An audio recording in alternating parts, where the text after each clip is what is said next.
Assalamualaikum warahmatullahi wabarakatuh. Pada dasarnya, Nusantara kita ini dulunya adalah bagian dari kerajaan-kerajaan besar yang pernah jaya di masanya masing-masing. Banyak bukti-bukti sejarah peninggalan kerajaan pada masa lalu sebagai peninggalan leluhur, serta sebagai bukti telah adanya kerajaan di masa dahulu. Peninggalan-peninggalan itu berbeda-beda bentuknya. Ada yang berupa candi, batu prasasti, tembok bekas kerajaan, petilasan, makam, tempat ibadah, kitab-kitab, senjata, uang logam, dan masih banyak yang lainnya. Pada episode kali ini pemirsa, saya akan menceritakan sedikit sebagian dari kerajaan-kerajaan di Nusantara yang bercorak Islam. Namun pemirsa, seperti biasa, untuk mendukung channel saya ini semakin berkembang, jangan lupa tekan tombol subscribe dulu ya. Dan sebelumnya saya ucapkan terima kasih.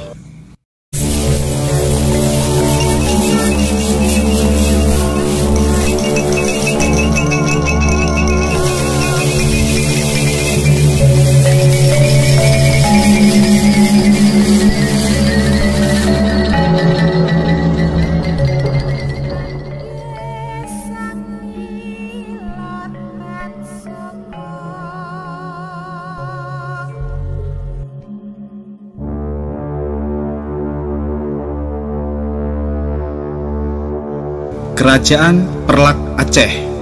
Kesultanan Perlak merupakan sebuah kerajaan Islam yang berdiri tahun 840 hingga 1292. Sultan pertama serta pendiri Kesultanan Perlak adalah Sultan Alaiddin Syed Maulana Abdul Aziz Shah yang mendirikan Kesultanan Perlak tahun 840 dan berkuasa hingga tahun 864.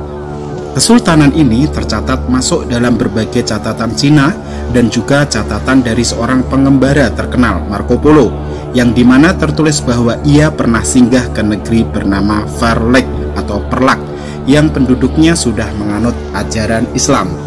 Sultan terakhir yang memimpin Kesultanan Perlak adalah Sultan Magdum Alaiddin Malik Abdul Aziz Johan Berdaulat dari tahun 1267 hingga 1292. Sebelum kerajaan atau Kesultanan Perlak akhirnya digabungkan dengan Kerajaan Samudra Pasai. Kerajaan Samudra Pasai. Kesultanan Samudra Pasai atau dikenal juga dengan Samudra Darussalam merupakan kerajaan Islam yang berada di pesisir Pulau Sumatera. Menurut sejarah, Kesultanan Samudra Pasai pertama kali didirikan pada tahun 1267 oleh Marah Silu yang kemudian naik gelar menjadi Sultan Malik As-Saleh. Kejayaan dari Kesultanan Pasai terjadi saat Ratu Naharsiyah menjabat sebagai pemimpin. Tercatat Kesultanan Samudra Pasai berdiri sejak 1267 hingga 1521. Sebab runtuhnya kerajaan ini diakibatkan adanya perang saudara yang terjadi untuk memperebutkan kekuasaan serta datangnya Portugis ke Nusantara. Pada tahun 1521, Portugis berhasil meruntuhkan Kesultanan Samudra Pasai dan pada tahun 1524 wilayah Kerajaan Samudra Pasai masuk ke dalam wilayah Kesultanan Aceh Darussalam. Kerajaan Aceh Darussalam. Kesultanan Aceh Darussalam merupakan sebuah kerajaan Islam di Pulau Sumatera dengan ibu kota di Banda Aceh. Kesultanan Aceh Darussalam pertama kali dibentuk pada tahun 1496 setelah Sultan Ali Mukhayat Shah dinobatkan sebagai sultan untuk pertama kalinya dan menjadi pemimpin pertama Kesultanan Aceh Darussalam. Kerajaan ini terkenal dengan perlawanannya dan penolakannya terhadap imperialisme Eropa yang dibawa para penjajah Nusantara pada waktu itu.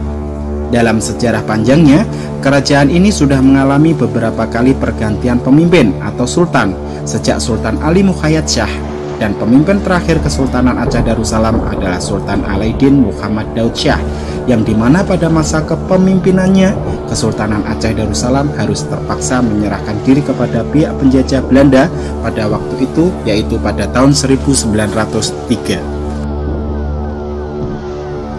Kerajaan Guatalo atau Kesultanan Makassar. Kerajaan Guatalo telah berdiri di Sulawesi Selatan sekitar abad ke-16, yang pemerintahannya berpusat di Somba, Opu. Sekarang menjadi wilayah Kabupaten Goa. Perlu kita ketahui bahwa Guatalo adalah kerajaan kembar alias gabungan dari dua kerajaan, yaitu Kerajaan Goa dan Kerajaan Talo. Pada tahun 1603, kerajaan Goa menjadi kerajaan Islam dengan rajanya yang bernama Daeng Manrabia. Setelah masuk Islam, Raja Goa yaitu Daeng Manrabia bergelar Sultan Alauddin. Sementara kerajaan yang satunya lagi yaitu kerajaan Talo juga turut masuk Islam dengan rajanya yang mulanya bernama Karaeng Mato Oya, namun setelah masuk Islam bergelar Sultan Abdullah. Proses pengislaman dilakukan oleh ulama-ulama dari Sumatera yang menyebarkan Islam ke Sulawesi Selatan, hingga kerajaan Goa Talo mencatat sejarah sebagai kerajaan pertama di Sulawesi yang memeluk agama Islam. Karena adanya kesepakatan antara kerajaan Goa dan kerajaan Talo untuk menyatukan kerajaan mereka, akhirnya dua kerajaan itu pun bersatu dan bernama Kerajaan Goa Talo. Selain bernama Kerajaan Goa Talo, kerajaan tersebut juga biasa disebut sebagai Kerajaan Makassar. Hal ini karena dua kerajaan yang bersatu itu adalah kerajaan bersuku Makassar. Ulama-ulama yang melakukan Islamisasi adalah Datuk Ri Bandang, Datuk Patimang, dan Datuk Ri Tiro. Setelah mengislamkan kerajaan Makassar, Goa Talo, barulah kerajaan Makassar menaklukkan kerajaan-kerajaan lainnya, khususnya di Sulawesi Selatan untuk turut diislamkan. Kerajaan yang diislamkan tersebut diantaranya Kerajaan Bone, Kerajaan Luwu, Kerajaan Sopeng, Kerajaan Wajo, dan lain sebagainya. Kerajaan Banjar. Kesultanan Banjar berdiri sejak tahun 1520 dan bertahan hingga tahun 1905. Sultan atau pemimpin pertama dari kerajaan Banjar adalah Sultan Suryansyah yang dilantik pada tahun 1526 dan memimpin hingga tahun 1550. Masa keemasan dari Kesultanan Banjar terjadi sejak periode awal tahun 1526 hingga 1787, yang dimana kerajaan ini terkenal akan aktivitas pertanian dan juga agensi militernya. Pada tahun 1860, Belanda secara langsung membubarkan Kesultanan Banjar yang mengharuskan Kesultanan Banjar ditiadakan kembali. Namun sejarah mencatat bahwa pemerintahan Banjar tetap ada hingga tahun 1905, yang dimana rakyat Banjar meyakini adanya pemerintahan darurat. Pemimpin atau sultan terakhir kerajaan Banjar adalah Sultan Muhammad Seman. Kerajaan Demak. Kerajaan Demak merupakan kerajaan Islam pertama dan terbesar di Pulau Jawa. Menurut adat Jawa, kerajaan ini merupakan turunan dari kerajaan Majapahit serta Singasari. Kerajaan Demak berdiri pada tahun 1475 dan runtuh pada tahun 1554.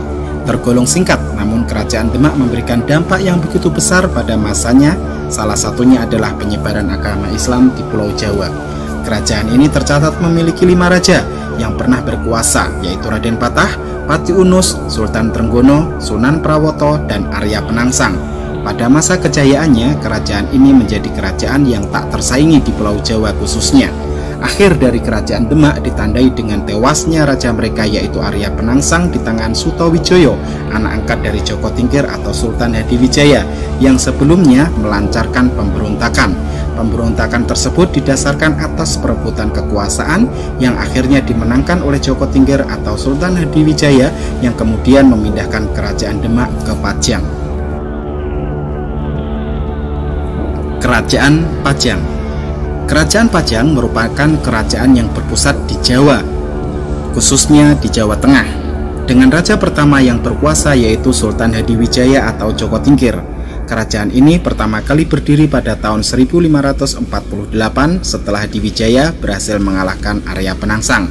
Tercatat kerajaan ini hanya mampu bertahan dalam kurun waktu yang singkat, yaitu dari tahun 1548 hingga 1586.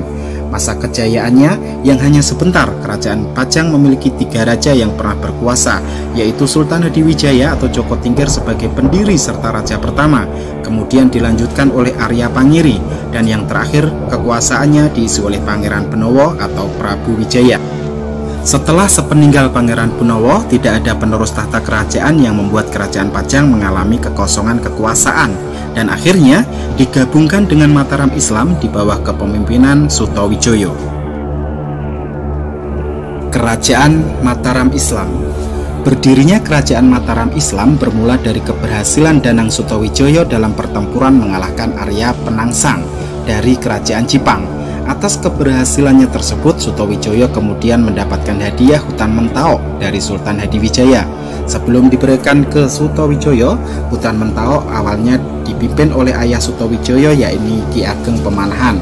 Pemimpin pertama Mataram Islam adalah Sutowijoyo yang bergelar Panembahan Senopati.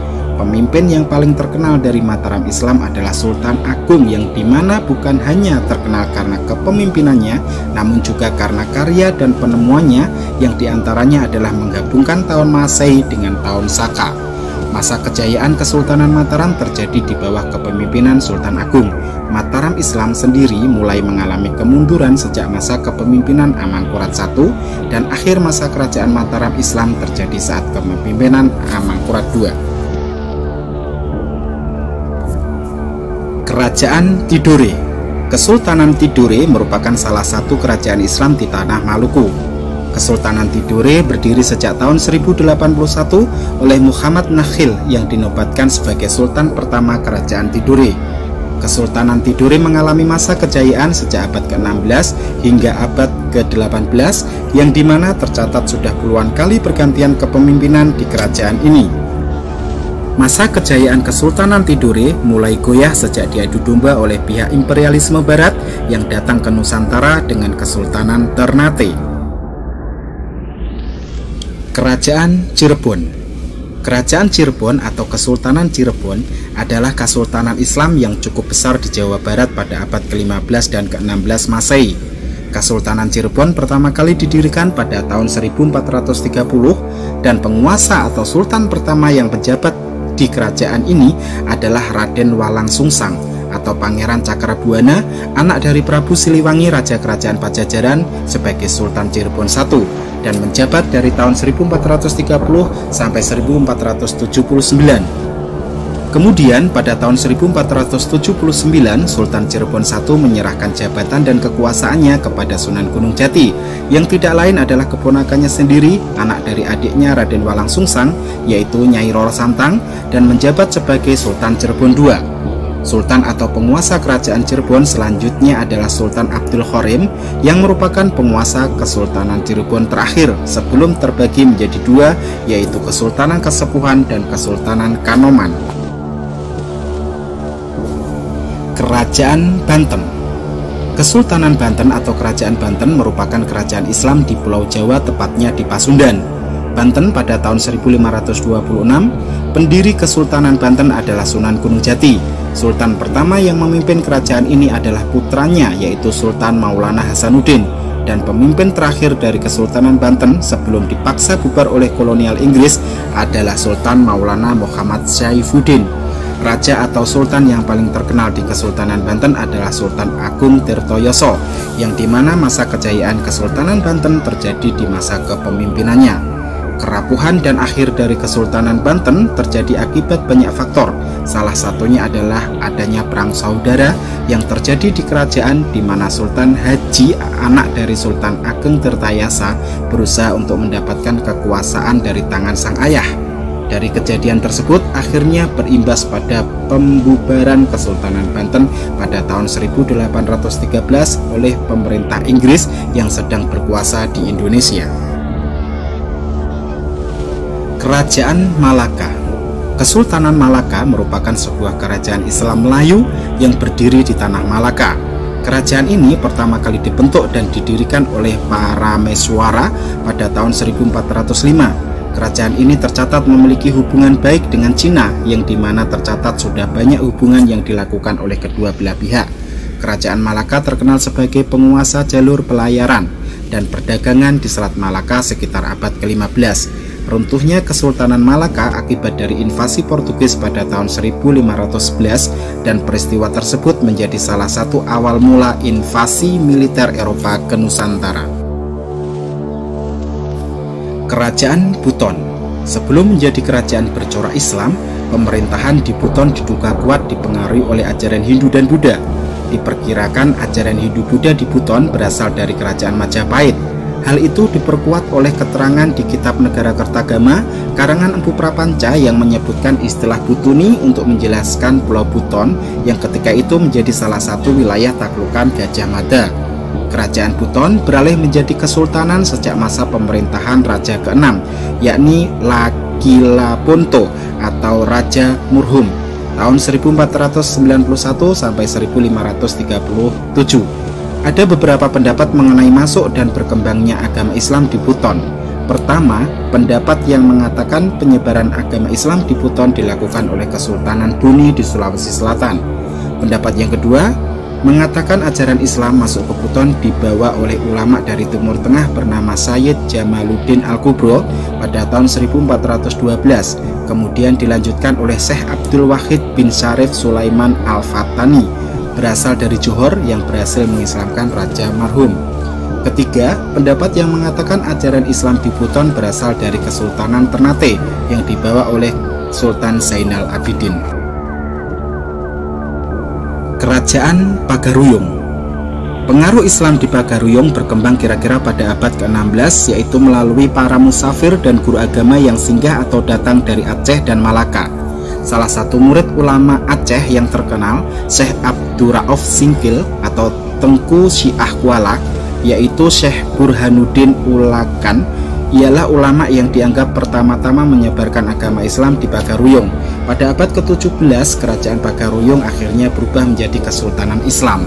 Raja Islam yang pertama dalam Tambu adat Minangkabau disebutkan bernama Sultan Alif. Dengan masuknya agama Islam, maka aturan adat yang bertentangan dengan ajaran Islam mulai dihilangkan, dan hal-hal yang pokok dalam adat diganti dengan aturan agama Islam. Pepatah adat Minangkabau yang terkenal, adat Basandi Syarak, Sarak Basandi Kitabullah, yang artinya adat Minangkabau bersendikan pada agama Islam, sedangkan agama Islam bersendikan pada Al-Quran. Namun dalam beberapa hal, masih ada beberapa sistem dan cara-cara adat masih dipertahankan, dan inilah yang mendorong pecahnya perang saudara yang dikenal dengan nama Perang Padri, yang pada awalnya antara kaum Padri dengan kaum adat, sebelum Belanda melibatkan diri dalam peperangan tersebut.